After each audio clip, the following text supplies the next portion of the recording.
ሄሎ ፋሚሊ እስኪ እነዚህ ልዩነት ስንቶቻችሁ ታውቃላችሁ? how many, how much, how far, how long, how high, how tall with their respective example እነግራችኋለሁ። እኔ how many ስትሉ ስንት ለሚቆጠር ነገር ስንት ስትሉ ነው። እዚህ ጋር ስንት ለሚቆጠር ነገር ነው። ለምሳሌ ስንት ተማሪዎች አሉ? ተማሪ ስለሚቆጠሩ how many ነው። how many እዚህ ጋር የሚቆጠር ነገር how many students are there? ስንት ተማሪዎች አሉ? and then this one how much ስትሉ ይሄም ምን ያህል ለማለት ነው። ምን ያህል ግን ለማይቆጠር ነገር ኤግዛምፕል ስኳር አሁን አይቆጠርም። how much sugar do you need?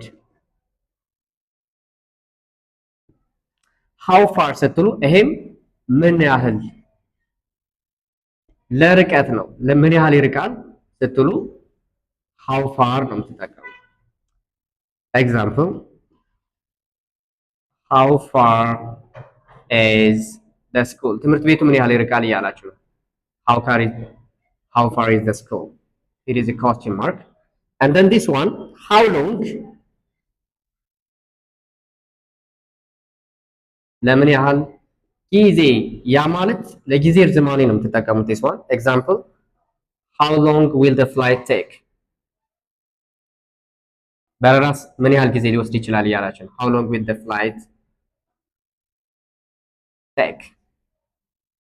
and this one how high ይሄ ደግሞ ምን ያህል ነው። ለምን ለከፍታ ነገር ግን ለሰዎች አይደለም የምንጠቀም ከሰዎች ውጭ የሆነ ነገር ነው። ለምሳሌ ለተራራ ሊሆን ይችላል። how high is the mountain? how high is the mountain ብለውን ምን ያህል ነው ተራራው ከፍታው እያላችሁ ነው። and then this እኔ ኮመንት ሴክሽን ጠብቃለሁ። how tall ስትሉ ምን ትላላችሁ? how tall በኤግዛምፕል ነው የምትነግሩኝ። ይሄን በኤግዛምፕል ትነግሩኛላችሁ። thank you